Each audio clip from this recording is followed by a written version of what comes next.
Φιλοδοξούμε ψηφίδα-ψηφίδα να μας δώσει τη δική του άποψη, ξεκινώντας από τον χώρο στον οποίο ήταν στόχοπροσιλωμένος για πάρα πολλά χρόνια, το χώρο της επιστήμης. Κοντά μας απόψε είναι ο κύριος Δημήτρης Κουβελάς, καθηγητής κλινικής φαρμακολογίας στο Αριστοτέλειο Πανεπιστήμιο της Θεσσαλονίκης, για αρκετά χρόνια ο εκπρόσωπος της χώρας στον Ευρωπαϊκό Οργανισμό Φαρμάκου, τον ΕΜΑ, και το τελευταίο διάστημα και ιδρυτής της κίνησης Πνοή Δημοκρατίας. Κύριε Κουβελά, καλησπέρα. Καλησπέρα κύριε Σαχίνη, ευχαριστώ πάρα πολύ για την πρόσκληση και είμαι εξαιρετικά ευτυχής που βρισκόμαστε έτσι από κοντά. Κύριε Κουβελά, θέλω εισαγωγικά να σας ρωτήσω πώς ένας επιστήμονας αναλύει την κατάσταση και την πραγματικότητα του σήμερα, όχι την κανονικότητα, την επικοινωνιακή, αλλά την πραγματικότητα του σήμερα, όταν έχεις από τη μία φοβερή έκρηξη των θετικών επιστημών, κομμάτι το οποίο υπηρετείτε κι εσείς, η οποία όμως φαίνεται να εργαλειοποιείται από ανώτερα κομμάτια, πολλοί τα λένε elite, άλλοι τα λένε διεθνής, οικονομική, πολιτική, γεωπολιτική, σε βάρος των κοινωνιών, οι οποίες στα εργαλεία των λεγόμενων ανθρωπιστικών επιστημών δεν έχουν παραναλύσει στους 18ου-19ου αιώνα. Αυτή η αμφισημία τελικώς μεταξύ θετικών επιστημών και της φοβερής τους έκρηξης και της οπισθοδρόμης ανθρωπιστικών και κοινωνικών σπουδών σας λέει κάτι? Κύριε Σαχίνη, νομίζω ότι βασικά έχουμε μια τεράστια παρεξήγηση. Και ήταν και ένας από τους λόγους που με όθησε να σκεφτώ με έναν διαφορετικό τρόπο όσον αφορά το πλαίσιο στο οποίο διαμορφώνονται οι ζωές μας. Η επιστήμη δεν είναι μια απόλυτη αλήθεια, δεν είναι το επίσταμε γνωρίζω καλώς που σημαίνει το αποτέλεσμα της έρευνάς μας και μια παντογνωσία. Είναι μια λάθος μετάφραση. Να θυμίσω ότι υπήρξε ένα μεγάλο κίνημα στη φιλοσοφία των εμπειριστών τον 15ο αιώνα, 16ο, στον οποίο οι άνθρωποι είχαν αποφασίσει, οι φιλόσοφοι, ότι το αληθές είναι αυτό το οποίο αντιλαμβανόμαστε με τις αισθήσεις μας. Είναι ένα ποτήρι νερό, είναι ένα ποτήρι νερό. Το γεύομαι, το μυρίζω κτλ. Σε αυτή τη θέση της φιλοσοφίας, μετά από κάποιο χρόνο, ξεκίνησε μια αντίθεση που ήταν το ρεύμα των ορθολογιστών. Οι ορθολογιστές ισχυρίστηκαν ότι πραγματικότητα, αλήθεια, είναι μόνο αυτό το οποίο μπορούμε πραγματικά να το ελέγξουμε με τον ορθό λόγο. Και είχαν και αυτοί το δίκιο τους. Γιατί σου λέει τη ραδιενέργεια, για παράδειγμα, που προέκυψε βέβαια αργότερα, δεν τη βλέπουμε, αλλά βλέπουμε τα αποτέλεσματά της. Άρα λοιπόν με το μυαλό μας πάμε και προσπαθούμε να βρούμε την αιτία. Αυτοί λοιπόν τρογόντουσαν για πολλά χρόνια. Μέχρι που εμφανίστηκε ο Εμμάνουελ Καντ και έκανε τη σύνθεση. Και είπε ότι προσεγγίζουμε την αλήθεια και με τα δύο εργαλεία. Μνημείο της ανθρώπινης διανόησης ήταν ο περιοδικός πίνακας των στοιχείων του Μεντελέγεφ, όπου η εμπειρία του τον όθησε να βάλει τα γνωστά στοιχεία σε συγκεκριμένες θέσεις, αλλά άφησε κενά αυτά που ορθολογικά ήξερε ότι θα προκύψουν αργότερα. Και αυτό μας το μαθαίνουν με τόση χαρά. Απλώς πρέπει να καταλαβαίνουμε και τι σημαίνει αυτό. Αυτό λοιπόν το εργαλείο προσέγγισης της αλήθειας, στην οποία ποτέ δεν φτάνουμε, το ονόμασαν science. Κάποιος λοιπόν στα ελληνικά το ονόμασε επιστήμη. Δεν σημαίνει τίποτα το science στα ελληνικά, δεν είναι επιστήμη, είναι κάτι άλλο. Εμείς λοιπόν το έχουμε βάλει και τι κάνουμε? Προσδιορίζουμε το τελικό αποτέλεσμα σαν παντογνωσία, ενώ είναι ο δρόμος προσέγγισης. Και ο δρόμος προσέγγισης είναι με αντιθέσεις, όπως χαρακτηριστικά λέτε και στην εκπομπή. Είναι η θέση, η αντίθεση, γίνεται η σύνθεση είναι η καινούργια θέση που θα προκύψει καινούργια αντίθεση και έτσι προχωράει το ανθρώπινο πνεύμα. Δεν μπορεί να προχωρήσει αλλιώς. Είναι μάλλον ο καλύτερος τρόπος που έχουμε βρει μέχρι τώρα. Αν αύριο βρούμε καλύτερο, θα τον εγκαταλείψουμε. Το βασικό λοιπόν πρόβλημα είναι ότι οι θετικές επιστήμες κατευθύνονται. Δεν κατευθύνονται από την ανάγκη των ανθρώπων, κατευθύνονται από τους ανθρώπους οι οποίοι θέλουν να εκμεταλλευτούν τα αποτελέσματα της επιστήμης για δικούς τους λόγους. Είναι αυτό που πάντα λέγαμε, ότι η επιστήμη δεν είναι αταξική. Δεν είναι η καθαρή επιστήμη του 17ου αιώνα, όπου ο Λαβουαζιέ ή ο Γκέλιουσακ και τα λοιπά στο εργαστήριό του στο υπόγειο ανακάλυψαν τον νόμο, τον τάδε και τον δίνα. Είναι διαφορετικό. Είναι εκεί που πέφτουν τα χρήματα.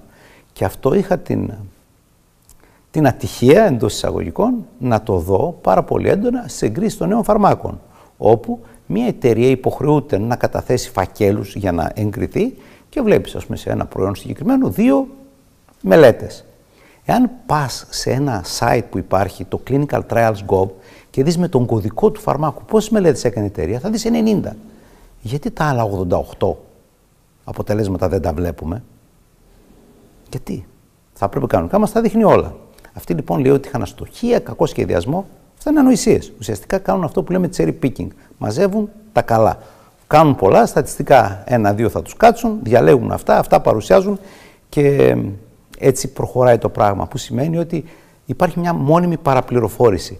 Ο ρόλος λοιπόν σοβαρών, καλών επιστημόνων και υποψιασμένων σε αυτά που λέμε regulatory, δηλαδή ρυθμιστικές αρχές, είναι εξαιρετικά σημαντικός ώστε να μπορούν να καταλαβαίνουν αυτά τα πράγματα και να επαναφέρουν την επιστήμη, όχι στο σωστό δρόμο αναζήτησης αλήθειας, αλλά τουλάχιστον να μην υπάρχει βλάβη στον πληθυσμό και να υπάρχει κυρίως ωφέλεια. Είναι λοιπόν πολύ σημαντικό και τελικά η δουλειά η δική μου και πολλών άλλων, δεν είμαι εγώ το μόνο καλούπι του Θεού, ήταν στην ουσία, όχι ιατρική, ήταν το risk assessment, ήταν η εκτίμηση του κινδύνου. Άρα λοιπόν βάζουμε τα νούμερα κάτω, τα νούμερα δεν λένε ψέματα και προσπαθούμε να δούμε τι ακριβώς συμβαίνει.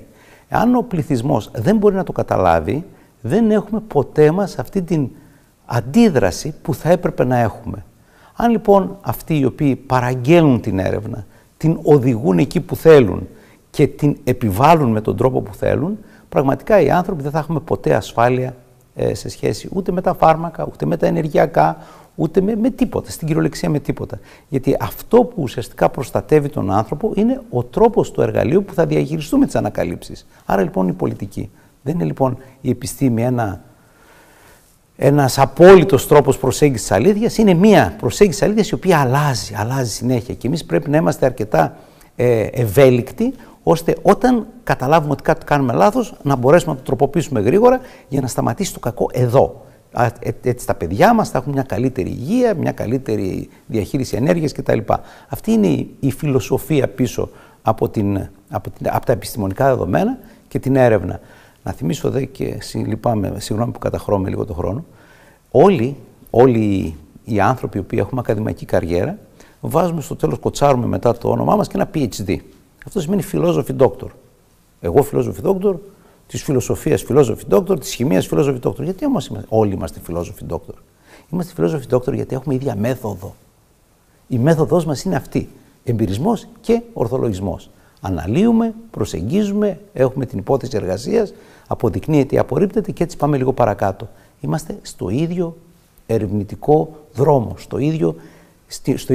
στην ίδια νοητική προσπάθεια. Κανονικά, αλλά στις μέρες μας ζούμε μια τεχνολογική έκρηξη, πολλοί τη λένε επανάσταση, με πρωτοπόρα και αιχμή του δώρατος, στην επιστημονική βεβαίως μελέτη και εργασία. Εγώ επανέρχομαι την ίδια στιγμή σε αυτό που θεωρείτε εσείς και σωστά θέτετε ως πολιτικό υποκείμενο, έχουμε για τις κοινωνίες τουλάχιστον μία οπισθοχώρηση. Προφανώς. Έτσι. Εδώ αυτή η αντίφαση είναι σε βάρος κοινωνίας. Μα γιατί έχει αλλάξει το ζητούμενο.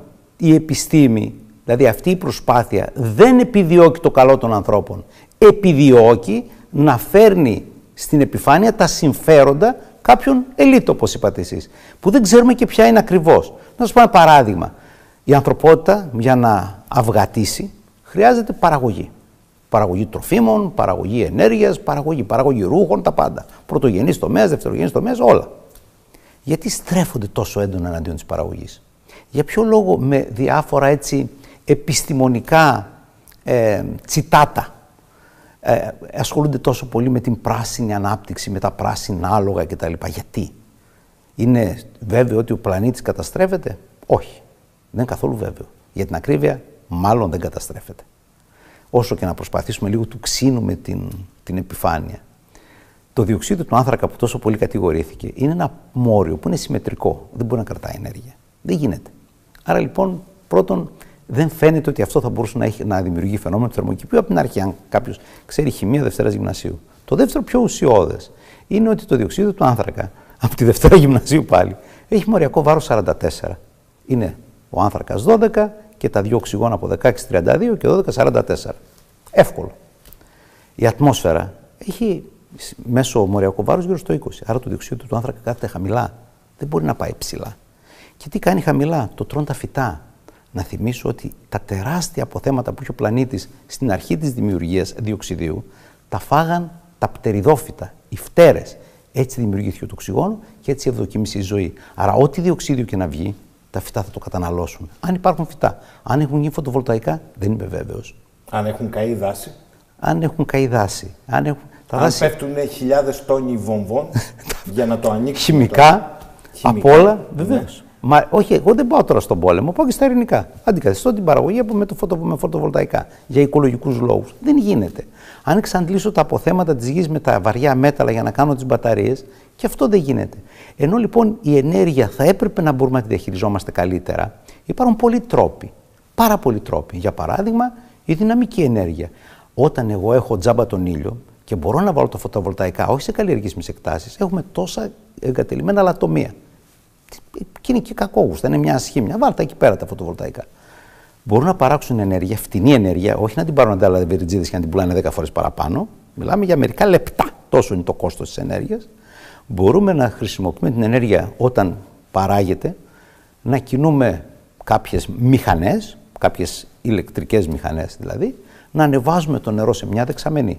Όταν δεν θα έχουμε ήλιο, αφήνουμε το νερό να πέσει και έχουμε ένα υδροελεκτρικό εργαστάσιο, συνεργασία. Δεν είναι υποχρεωτικό δηλαδή να πάει το μυαλό μας στο λίθιο, στα βαριά μέταλλα κτλ. Αλλά και στα βαριά μέταλλα να πάει, να σας πω μια τεχνική λεπτομέρεια που δεν ξέρει κανένας. Όλοι θεωρούν ότι αυτά εισάγονται από την Κίνα. Το ξέρετε ότι στην Ελλάδα έχουμε παραγωγή σιδηρονικελίου, την οποία την βιομηχανία που το παρήγαγε την πουλήσαμε για τζίρο 3 ημερών. Γιατί? Δεν μας άρεσε ο σίδηρος που όλοι τον ανακυκλώνουν, εμείς τον παρήγαμε και είχε μέσα και νικέλιο, μπορούμε να το χρησιμοποιούμε στις μπαταρίες και άλλα τέτοια σπάνιες γέες και είμαστε το 90% της παραγωγής της Ευρώπης. Ποιος ουσιαστικά σοφός πολιτικός αποφάσισε να εκχωρήσει τα δικαιώματα σε μια βιομηχανία που είχε τα ορυχεία και είχε και τα εργαστήρια και τα εργοστάσια να το παράξει? Άρα λοιπόν μιλάμε για μια παγκόσμια κατάσταση, αλλά στην Ελλάδα είμαστε οι πρωτεργάτες. Θα τα δούμε όλα αυτά. Θέλω να μείνω λιγάκι στη μεγάλη εικόνα. Επειδή είπατε σωστά ότι η ιστορία κανονικά γίνεται μια μεγάλη αφήγηση γεμάτη αντιθέσεις. Σήμερα συμβαίνει αυτό ή είμαστε σε μια πορεία ιστορίας από απλά στρεβλές παρεξηγήσεις, καθώς όλα τα όρια της αφήνειας, αν θέλετε, αλλά και του ορισμού που είχαμε μέχρι χθες για γεγονότα, πρόσωπα, εξελίξεις έχουν υποχωρήσει? Θέλω να πω, είναι η αντίθεση το κύριο που πάει μπροστά, όπως πάει, με αρνητικό τρόπο ή και με θετικό της κοινωνίας? Αρνητικό λένε οι πολλοί. Είναι η αντίθεση ή είναι απλά ο ανταγωνισμός και οι στρεβλές παρεξήγησεις? Γιατί ο ανταγωνισμός δεν είναι αντίθεση, είναι άλλο πράγμα. Όχι. Η παρεξήγηση είναι στις έννοιες. Αυτό λοιπόν που στοχεύει, κατά τη δική μου άποψη, μια παγκόσμια ελίτ, είναι ακριβώς οι έννοιες, ο λόγος. Ο λόγος είναι μια πολύ δυνατή λέξη. Σημαίνει αιτία, είναι η αναλογία, δηλαδή το κάλος, η ομορφιά, και είναι και οι λέξεις. Είναι ο τρόπος που επικοινωνούμε. Στην ουσία ο άνθρωπος σκέφτεται με λέξεις. Δεν τις χρησιμοποιεί μόνο για να συνομιλήσει, να ανταλλάξει πληροφορίες. Εάν λοιπόν κάποιος θέλει πραγματικά να καταστρέψει το ανθρώπινο πνεύμα, πρέπει να βγάλει από την λέξη το νόημά της. Και έτσι ξαφνικά δεν νομίζω ότι έχει κανένας νταλγά για τα δικαιώματα στη μητρότητα του κυρίου Μπάμπη, ας πούμε. Καθόλου. Δεν νομίζω ότι υπάρχει καμία τέτοια λογική. Νομίζω όμως ότι χρειάζεται από τη λέξη μητρότητα, μάλλον από τη λέξη μητέρα, να αφαιρεθεί η μητρότητα. Δεν είναι αναγκαία η μητέρα στη μητρότητα. Από την πατρότητα πατέρας δεν πολύ χρειάζεται. Από την χώρα που είναι πατρίδα πρέπει να γίνει χώρος. Και έτσι λοιπόν χρειαζόμαστε μια αχταρμαδοποίηση. Χρειάζεται να μην υπάρχει ανάλογο φρόνημα. Όταν τότε παλιά στην Αμερική που φέρναν τους μαύρους σκλάβους για να εξυπηρετήσουν τα κτήματα, οι λευκοί άπικοι δεν θέλανε μαύρους από την ίδια φυλή για να μπορούν να συνοηθούν, για να μην κάνουν εξεγέρσεις. Πέραν λοιπόν από διάφορες περιοχές που αυτοί δεν μπορούσαν να συνομιλήσουν μεταξύ τους.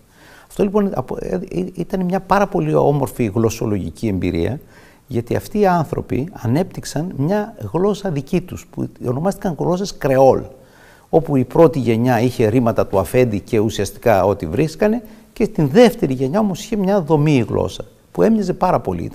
Οι δομές ήταν ίδιες, που σημαίνει ότι το ανθρώπινο εγκέφαλος παράγει δομές της γλώσσας. Τα δύο κτήματα όμως δεν μπορούσαν να συνεννοηθούν μεταξύ τους. Ήταν άλλη γλώσσα κρεόλ. Είναι ο πύργος της Βαβέλ.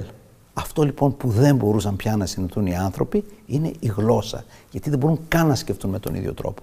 Άρα λοιπόν αυτό είναι το πρώτο και ουσιαστικό στοιχείο και αυτό είναι που μας συνδέει με τις ανθρωπιστικές επιστήμες. Το πρόβλημα είναι η γλώσσα. Δεν υπάρχει αυτή η καλλιέργεια. Και κάτι ακόμα να προσθέσω. Το δεύτερο σημείο που είναι πολύ ουσιώδες για να μάθουμε να σκεφτόμαστε είναι μοντέλο σκέψης. Ένα μοντέλο σκέψης το οποίο είναι συγκλονιστικής και ακρίβειας και πραγματικά είναι εντυπωσιακό είναι η ευκλήδια γεωμετρία. Η ευκλήδια γεωμετρία δεν είναι μόνο για να υπολογίζουμε τα τετραγωνάκια κτλ. Η ευκλήδια γεωμετρία έχει κάποια αξιώματα τα οποία τα λέγε στοιχεία. Από εκεί βγαίνει το αστοιχείωτος. Αν δεν γνωρίζεις τα στοιχεία, τα 5 στοιχεία του Ευκλήδη, δεν καταλαβαίνεις τι γίνεται. Σε αυτά τα 5 λοιπόν στοιχεία, όπως από σημείο εκτός ευθείας φέρεται μόνο μία παράλληλος, αυτό δεν αποδεικνύεται, είναι αξίωμα. Αυτό έβγαζε θεωρήματα και αυτά τα θεωρήματα μας δίναν πρακτικά προβλήματα. Είναι ένα μοντέλο σκέψης. Γι' αυτό το μαθαίναμε στο σχολείο. Δεν το μαθαίναμε για να μετρήσουμε τα πλακάκια που θα στρώσουμε το μπάνιο. Είναι μοντέλο σκέψης. Έχουμε τη γλώσσα, έχουμε την ευκλήδια γεωμετρία που μας μαθαίνει να σκεφτόμαστε σωστά, να βάζουμε δηλαδή τις λέξεις στο σωστό τους, με το σωστό νόημα στο σωστό μέρος. Και το τρίτο πράγμα μας μαθαίνανε οι κύριοι Σαχίνη, που επίσης πλέον το έχουμε ξεφτυλίσει, ήταν ο μύθος και η αλληγορία. Ξεκινούσαμε τα μαθήματα στην πρώτη δημοτικού με τον δρόμο της αρετής και της κακίας του Ηρακλή. Μετά είχαμε το λιοντάρι της Νεμαίας που το σκότωσε και φόρεσε τη Λεοντή. Ήταν ο εγωισμός. Άρα λοιπόν μιλούσαμε για αλληγορίες. Πλέον έχουν χαθεί αλληγορίες. Και το τρίτο πράγμα να θυμίσω στην κλασική Ελλάδα, γιατί καλώς κακώς αυτοί ξεκίνησαν το παιχνίδι της διανόησης, το κύριο εργαλείο μάθησης, μόρφωσης ήταν το θέατρο. Και κάνανε και Ολυμπιακούς αγώνες στο θέατρο. Έτσι λοιπόν είχαν βγει ο Εσχύλος, ο Σοφοκλής, ο Ευρυπίδης και άλλος ένας περίεργος τύπος, ο Αριστοφάνης. Περίεργος, δηλαδή ήταν πλακατζής αυτός. Δεν ήταν ιδιαίτερα πλακατζής, γιατί για να συμμετέχει στους Ολυμπιακούς ήθελε να γράψει 2 τραγωδίες και 1 κωμωδία. Όλοι γράφαν και κωμωδία και τραγωδία. Ο Αριστοφάνης λοιπόν ήταν σημαντικός τραγωδός. Στις κωμωδίες του Αριστοφάνης βομολογούσε ασύστολα. Γιατί δεν ήξερε να γράψει όπως και τις τραγωδίες του. Να σας θυμίσω, το 1974 μετά τη μεταπολίτευση, ο κόσμος διάβαζε εφημερίδες. Όχι, αθλητικές διάβαζε. Έβλεπε τη Βουλή, τις συζητήσεις. Όχι, ελάχιστη. Ο κόσμος όμως πήγαινε στο θέατρο και έβλεπε επιθεώρηση, ένα φτηνό είδος για τους κουλτουριάριδες της εποχής, στο οποίο βομολογούσαν και τι κάναν. Βρίζαν και βγάζαν τα σκάνδαλα. Αυτή είναι η πολιτική ενημέρωση του κόσμου. Τα τελευταία χρόνια έχετε δει πουθενά επιθεώρηση? Δηλαδή, φαντάζεσαι τον Κασελάκη να είχε εμφανιστεί το 85, τι θα ήταν στο θέατρο, η χαρά του θεάτρου. Δεν μπορούμε να πούμε τίποτα. Γιατί έχουν δολοφονήσει τον Αριστοφάνη. Και μαζί με τον Αριστοφάνη και τους άλλους τραγωδούς. Γιατί δεν θέλουν να φαίνονται καταστάσεις. Θέλουν να μας κοιμίζουν με υποτιθέμενες αλήθειες που είναι το αποτέλεσμα της επιστήμης, που είναι προκατασκευασμένη, και από εκεί και πέρα ό,τι πει η επιστήμη, η οποία τη θεωρούμε θεά. Είναι αυτό που θα πει η επιστήμη. Ενώ η επιστήμη είναι ο δρόμος, είναι το εργαλείο που θα πρέπει να το χρησιμοποιούμε με αντιθέσεις, όχι μονόμπατα. Επειδή εδώ μου βάλατε και αντιγνώση, μου θυμήσατε λιγάκι λιζογράφο, οφείλω όμως να σας πω ότι παρόλα αυτά η επιστήμη ως δρόμος, ως εργαλείο δηλαδή, πήγε μπροστά την Πάει μπροστά, κατευθυνόμενη. Γιατί κάποιος της μπρόχνει, κύριε Σαχίνη. Ναι. Το ερώτημα εδώ, το κρίσιμο είναι θέμα επιστήμης ή θέμα επιστημόνων? Όχι. Είναι θέμα χρημάτων και δι χρημάτων. Οι επιστήμονες, προκειμένου να απολαμβάνουν τα προνόμια, έχουν μετατραπεί σε μεγάλο ποσοστό, προφανώς υπάρχουν κορυφαίοι επιστήμονες και σοβαροί επιστήμονες, αλλά αποτελούν σε μεγάλο ποσοστό τα θλιβερά θυμιατά της εξουσίας. Ουσιαστικά φέρουν τις δικαιολογίες για να μπορέσει η κάθε ελίτη, η κάθε πολιτική γραμμή να εφαρμόσει αυτά που θέλει, βασιζόμενη στις υποτιθέμενες τελικές και απόλυτες αλήθειες που παράγει η επιστήμη. Κάτι που δεν είναι αληθές. Είναι τελείως ψευδές, γιατί όταν βλέπετε ότι δεν υπάρχει αντίθεση, δεν γίνεται επιστήμη. Πρέπει να υπάρχει αντίθεση. Εδώ, ακολουθώντας αυτή την τεχνική του παράθυρου του Όβερτον, καταργούν την αντίθεση. Δεν πρέπει κανένας να έχει αντίθεση. Πείτε λίγο για το παράθυρο του Όβερτον. Ήσασταν από αυτούς που στη δημόσια σφαίρα, ιδίως στην περίοδο της διαχείρισης πανδημίας, το είχατε χρησιμοποιήσει πάρα πολλές φορές το παράθυρο του Όβερτον. Ναι, το παράθυρο του Όβερτον είναι ένα μοντέλο πολιτικής ψυχολογίας που το ανέπτυξε αυτός ο κύριος Όβερτον, ο οποίος πέθανε νωρίς, ποιος ξέρει τι άλλο θα είχε ανακαλύψει, και ο οποίος ισχυρίστηκε ότι εάν τροφοδοτήσουμε με μια πληροφορία σταθερά και με κατάλληλο τρόπο τον κόσμο, όχι μόνο μπορεί να κάνει αποδεκτό οτιδήποτε, αλλά να το υιοθετήσει. Ένα κλασικό παράδειγμα ήταν ο κανιβαλισμός. Όσο όποιον άνθρωπο και να πας να του πεις θα τρώγες άνθρωπο, σου λέει όχι, δεν τρώω άνθρωπο. Αν λοιπόν όμως, και γιατί το πρώτο που σου θυμίζει είναι οι πρωτόγονοι στις φυλές κτλ. Το πρώτο λοιπόν είναι να σταματήσει να το θεωρείς πρωτόγονο. Άρα, αν ξεκινήσουμε να κάνουμε όμορφες εκπομπές στην τηλεόραση με documentary έτσι, πράγματα, θα δείχναμε ότι οι Ίνκας, οι Αζτέκοι, οι μεγάλοι πολιτισμοί τρώγαν ανθρώπους. Άρα λοιπόν σιγά σιγά χάνεται αυτή ο μη πολιτισμένος που τρώει ανθρώπους. Τους τρώνε και πολιτισμένοι. Στη συνέχεια θα μπορούσαμε για παράδειγμα να δείξουμε το αεροπλάνο που έπεσε στις Άνδες και προκειμένου να επιβιώσουν οι άνθρωποι αναγκάστηκαν να φάνε τα πτώματα των συνανθρώπων τους. Άρα λοιπόν δεν παθαίνεις και τίποτα άμα φας άνθρωπο, ίσα ίσα σε βοηθάει να επιβιώσεις. Μετά έρχεται ο κίνδυνος. Δεν ξέρουμε τι να κάνουμε με τα πτώματα. Θα γίνει ευτροφισμός, θα κάνει. Δεν τα αλέθουμε να τα τρώμε καλύτερα, να ανακυκλώνεται για να μην πηγαίνει και χαμένη αυτή η πρωτεΐνη. Και θα βγουν και τότε οι γιατροί και θα μας πούν το ανθρώπινο κρέας δεν έχει αλλεργίες, δεν σαν την αγελάδα και αυτά που είναι ξένα πράγματα, όχι. Αυτό είναι καλό. Δεν κάνεις αλλεργίες, δυναμώνει, δεν παχαίνει, κάνεις μπράτσα, βγάζεις μαλλιά, θεραπεύει τη μυοπία και αυτό αρχίζει να καλύπτει και γίνεται κάτι καλό. Δεν το φας και ολόκληρο, θα το κάνουμε ρε παιδί μου, θα το αλέθουμε, το βάζουμε μέσα στα άλλα τρόφιμα, στα σαλάμια, ας πούμε, δεν θα το βλέπεις καθόλου. Και σιγά σιγά θα έρθει και η θρησκεία να μας κλείσει το καπάκι, λέγοντας μα εδώ μεταλαμβάνετε των αχράντων μυστηρίων τον Κύριο που τον αγαπάτε. Και σου πεις, μα όχι είναι κρασί, όχι σου λέει, είναι μυστήριο. Σώμα και αίμα μεταλαμβάνεις. Εσύ δεν πιστεύεις. Άρα λοιπόν οποιονδήποτε αγαπάμε κανονικά πρέπει να τον τρώμε και να τον πίνουμε. Και έρχεται και κλείνει αυτό το πράγμα και σου λέει, μα τη μαμά σου θα την αφήσει να τη θάψει, να τη φάνε τα σκουλίκια, δεν πρέπει να τη φας εσύ καλύτερα. Είναι λοιπόν ένας τρόπος. Καλά, χρησιμοποιείτε ένα ακραίο παράδειγμα, σπέβδω να πω. Προσπαθείτε όμως να εξηγήσετε στον κόσμο. Είναι το παράθυρο που χρησιμοποιήσει ο ίδιος, δεν είναι το παράδειγμα. Είναι ένα ακραίο παράδειγμα, ναι, αλλά μπορεί να περάσει. Τα έντομα πριν από λίγα χρόνια δεν θα περνούσαν. Όλη η ιστορία με τη woke agenda πριν από μερικά χρόνια θα γελούσαμε. Τώρα δεν γελάμε. Τώρα δεν γελάμε, κύριε Σαχίνη. Άρα λοιπόν αυτό το παράθυρο το Overton έχει περάσει όλα. Το ωφελέν ουβλάπτην. Πώς αποδείχτηκε στα εμβόλια? Δεν αποδείχτηκε. Και ήταν βασική αρχή της επιστήμης. Η κλιματική αλλαγή έχουν ξεκινήσει να μετράνε τις θερμοκρασίες από τη βιομηχανική επανάσταση. Ήταν ύποπτο και ποιος το ξεκίνησε? Αν θυμάστε, ένας αντιπρόεδρος τον είπα, ο Αλ Γκόρ. Έτσι του ήρθε ξαφνικά να γίνει οικολόγος. Δεν ήταν ύποπτο το ότι αυτός το ξεκίνησε. Λοιπόν, και ξεκίνησαν από τότε που μετράμε τις θερμοκρασίες, υποτίθεται, και είναι η βιομηχανική επανάσταση. Άρα όλο ανεβαίνει. Άρα τι φταίει? Η βιομηχανική επανάσταση. Τι παράγει αυτή? Διοξείδιο. Άρα αυτός είναι ο εχθρός. Εγώ να σας θυμίσω και να θυμίσω σε όλους όσους το ξεχνάνε, ότι είχε περάσει πριν από 12.000 χρόνια την εποχή των παγετώνων. Μετά οι πάγοι λιώσανε. Η θερμοκρασία ανεβαίνει από τότε. Πώς πάγωσε? Δεν ξέρουμε. Πώς έλειωσε? Δεν ξέρουμε. Αλλά σίγουρα είναι βέβαιο δεν συνέβαλε ούτε ο άνθρωπος ούτε κάποιο από τα ζώα που ζούσε τότε στον πλανήτη. Υπάρχουν μεγάλοι κύκλοι, οι ουλτράδιοι κύκλοι του σύμπαντος, οι οποίοι κάνουν τέτοια φαινόμενα. Αν λοιπόν τώρα εμείς βρισκόμαστε σε μια φάση αύξησης θερμοκρασίας, ό,τι και να κάνουμε, αυτό θα συνεχίσει να αυξάνει. Άρα δεν πρέπει εμείς να δαιμονοποιούμε την παραγωγή ενέργειας για αυτόν τον λόγο. Θα σας πει κάποιος, από την άλλη τζογάρονται μυθικά $3 εκατομμύρια ή χρυσού κατά άλλους πάνω στους υδρογονάνθρακες με απίστευτη μόλυνση του περιβάλλοντος στους χώρους που είναι, όπου είναι δηληστήρια, σε αστικές περιοχές και όχι μόνο. Αυτό θεωρείτε δηλαδή ότι είναι εκτός πεδίου? Όχι. Όχι καθόλου. Εμείς πρέπει να φροντίζουμε να περιορίζουμε τους κινδύνους, αλλά να μην χάνουμε και το νόημα. Η ενέργεια είναι πάρα πολύ σημαντική. Θα ήταν καλό να μην υπάρχουν οι υδρογονάνθρακες, αλλά αυτή τη στιγμή είναι η φθηνή ενέργεια.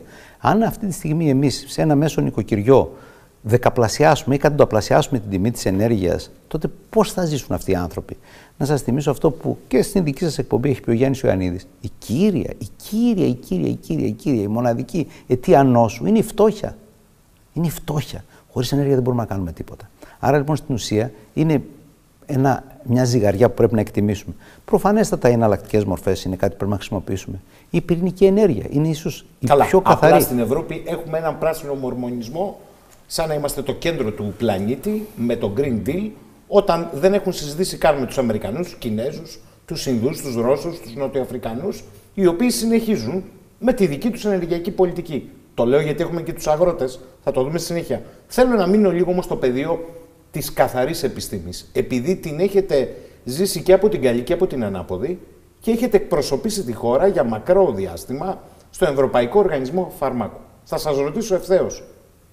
Η διαχείριση της πανδημίας υπήρξε το μεγάλο κοινωνικό πείραμα, όπως λένε κάποιοι, ή ακριβώς επειδή δεν υπήρχαν, ευνηδιάστηκε η ανθρωπότητα, δεν υπήρχαν απαντήσεις, ξεκίνησε καλή την πίστη, αλλά κάποια στιγμή εργαλειοποιήθηκε. Τι συνέβη εδώ? Και με όρους δημόσιας υγείας. Κύριε Σαχίνη, θα πάρω το θάρρος να πω την προσωπική μου άποψη. Δεν αποδεικνύεται ολόκληρη. Εγώ θεωρώ ότι η πανδημία προκλήθηκε. Προφανώς υπήρχε ιός, προφανώς έγιναν τα πάντα, αλλά δεν ήταν ένας καινούριος ιός, ούτε ήταν τόσο εξωφρενικός. Ή αυτές τις κατηγορίες της SARS τους ξέρουμε χιλιάδες χρόνια. Στην ουσία, ξέρουμε πολύ καλά τι είναι.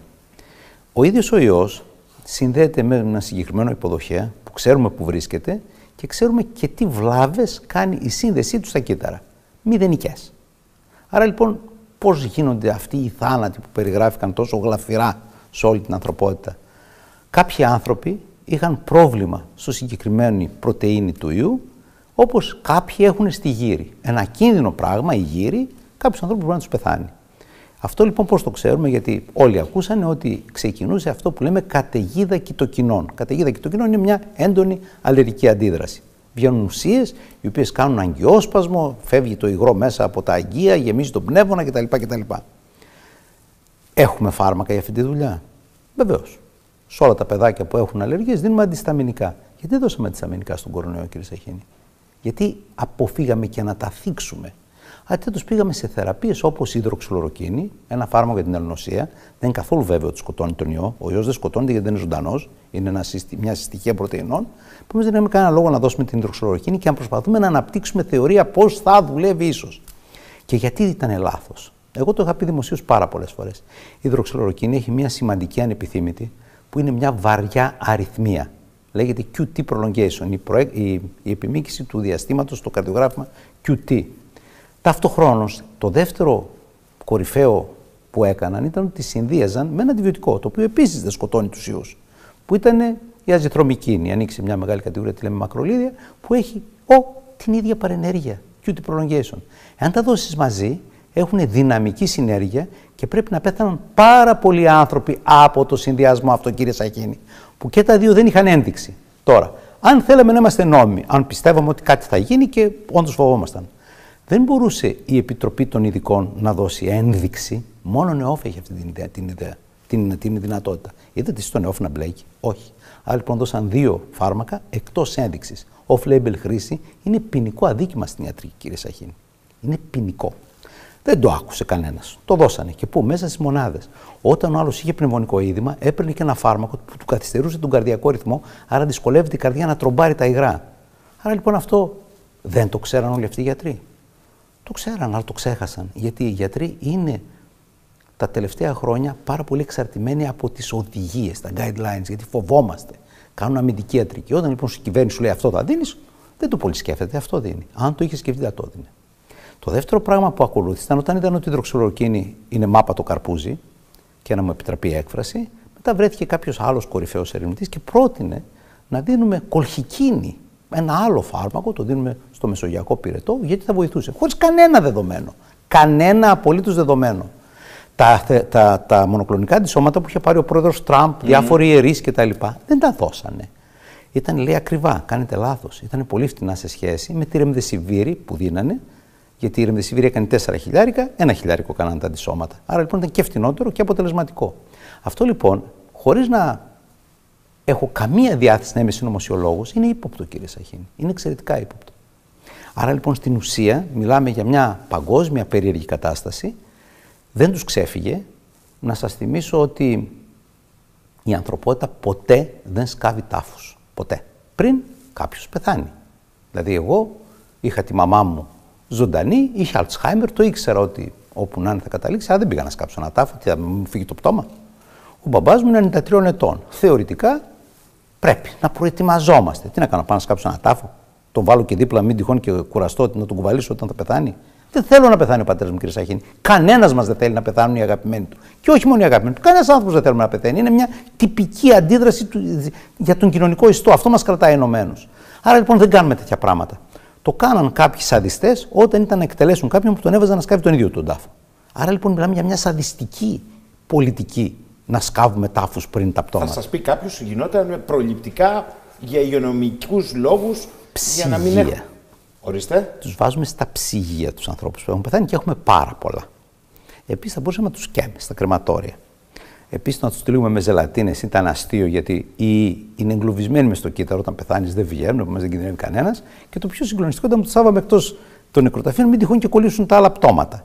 Αυτό λοιπόν θύμιζε ότι υπάρχει μια δαιμονοποίηση του ιού. Έπρεπε να μας τρομοκρατήσουν, μην τυχόν και κολλήσουμε, και εκεί ήρθαν τα καταπληκτικά εμβόλια, τα οποία βγήκαν με έρευνα ενός τριμήνου. Και εδώ μπαίνει το ερώτημα: γίνεται? Η απάντηση είναι όχι, δεν γίνεται. Δεν μπορούμε ποτέ. Δηλαδή να βγάλουμε σε 3 μήνες προϊόντα. Γιατί? Έκτακτη κατάσταση στον αίμα, ποτέ δεν μπορούμε. Στον Ευρωπαϊκό Οργανισμό Φαρμάκου ποτέ δεν αντιμετωπίσατε κατ' εξαίρεση? Κάθε εβδομάδα. Αλλά? Κάθε εβδομάδα το αντιμετωπίζουμε. Να σας πω εγώ ένα γεγονός. Ξέρετε πώς πεθαίνουν από καρκίνο στην Ελλάδα, κύριε Σαχίνη, κάθε χρόνο? Πιο πολύ από ό,τι πέθαναν στα 3 χρόνια από τον κορονοϊό. Έρχεται λοιπόν, έχεις έναν τελικού σταδίου καρκινοπαθή της οικογένειας σας, τον βλέπεις εκεί να λιώνει και ξαφνικά ανακοινώνεται ότι έχει βρεθεί ένα φάρμακο που μπορεί να είναι καλό. Γιατί το ελέγχουμε 7 χρόνια, κύριε Σαχίνη? Δεν πεθαίνουν άνθρωποι ενδιάμεσα? Δεν θα έπρεπε να το παρακάμπτουμε και εκεί τη διαδικασία? Και όχι μόνο όταν εγκριθεί, μετά το ψιλολογάμε, εάν αξίζει τον κόπο να το αποζημιώσουμε. Εγώ ήμουν πρόεδρος για 4-5 χρόνια και της Επιτροπής Αποζημιώσεων της χώρας μας. Φυσικά τα ελέγχαμε, αν είναι οικονομικά υποφελή. Γιατί αν δώσεις ένα φάρμακο και καταστρέψεις όλα τα οικονομικά, είναι σαν τα F-35. Αν πάρουμε τα αεροπλάνα, δεν θα έχουμε να πάρουμε τίποτα άλλο. Έτσι είναι και με τα φάρμακα. Σε αυτή λοιπόν τη λογική, σε αυτή την προσέγγιση, αυτούς τους ανθρώπους που είναι ήδη ετοιμοθάνατοι, που σίγουρα θα πεθάνουν, γιατί δεν τους δοκιμάζουμε το καινούριο φάρμακο? Χωρίς έλεγχο. Γιατί το κάναμε εκεί? Και πού? Δεν το δώσαμε σε άτομα που πεθαίνουν. Το δώσαμε σε νέα παιδιά που δεν κινδύνευαν. Θα σας πει κάποιος, γιατί είχε πάρει, και θα πάμε στη διακοπή, θα επιστρέψουμε, δεν το αποφεύγω, αλλά είχε πάρει παγκόσμια διάσταση ως θέμα, επίγουσας. Συγγνώμη, ο καρκίνος δεν έχει παγκόσμια διάσταση? Προφανώς και έχει. Άρα λοιπόν κακώς το κάνουμε στον καρκίνο. Εννοώ σαν μια επιδημία που ο ένας κολλούσε τον άλλο. Ο καρκίνος, κύριε Σαχίνη, παραμένει, ενώ δεν κολλάει, η δεύτερη αιτία θανάτου. Γιατί δεν παρακάμπτουμε τη διαδικασία της ασφάλειας των φαρμάκων? Άρα εδώ για σας έγινε εξ επί τούτου η παράκαμψη? Απόλυτα. Ή έγινε στην αγωνία να δοθεί μια απάντηση στην ανθρωπότητα? Δεν υπήρχε αγωνία, κύριε Σαχίνη. Τα δεδομένα ήταν θνητότητα 0,1%. 0,1% σημαίνει στους 1000 πέθανε ένας. Με μέση ηλικία τα 80. Οι άνθρωποι πεθαίνουν στα 80 από πέσιμο, από αφόδευση. Γιατί δεν βρήκαμε και ένα για την αφόδευση εμβόλιο? Αφού είναι η ηλικία που πεθαίνουν οι άνθρωποι. Εγώ περιμένω δηλαδή στατιστικά να πεθαίνω γύρω στα 80. Τι να κάνω τώρα? Δεν μπορώ να πάω παραπάνω. Είναι στατιστική. Υπάρχει κόφτης. Εδώ λοιπόν μπαίνει ένα πάρα πολύ τραγικό φαινόμενο. Μπήκαμε και προκειμένου, αυτό που είπε και ο Γιάννης Ιωαννίδης πολύ γλαφυρά, προκειμένου να σώσουμε τους ανθρώπους που αναγκαστικά έχουν φτάσει στο όριο του προσδόκιμου της επιβίωσής τους, θυσιάσαμε νεαρά άτομα. Κάναμε δηλαδή ένα άγνωστο σκεύασμα σε παιδιά και εγγύους. Σε παιδιά και εγγύους. Και τι σημαίνει αυτό? Αυτό σημαίνει ότι επειδή η πληροφορία του εμβολίου είναι να φτιάξει πρωτεΐνη και ένας ηλικιωμένος δεν την πολύ φτιάχνει, άρα δεν ήμασταν καθόλου σίγουροι θα τους βοηθούσε τους ηλικιωμένους. Στους νέους που έχουν αναβολισμό παράγουν πάρα πολύ μεγάλη ποσότητα. Ουσιαστικά, κύριε Σαχίνη, το εμβόλιο δεν είχε δώσει. Γιατί ήταν μια πληροφορία. Το πόσο θα παράξει το έκανε ο κάθε οργανισμός. Έχετε σκεφτεί ποτέ φάρμακο χωρίς δόση? Δίνουμε σε όλους κουτουρού το ίδιο? Αυτό έγινε. Ήταν πολύ σημαντικό επιστημονικό ερώτημα που είχε τεθεί και στον Ευρωπαϊκό Οργανισμό Φαρμάκων και το πέρασαν στα ψηλά. Και είναι και πάρα πολλά άλλα που δεν υπάρχει λόγος να φάμε το χρόνο μας και μάλλον δεν τα καταλαβαίνουν και περισσότεροι άνθρωποι. Γιατί θέλω να μείνουμε λιγάκι στη διαχείριση.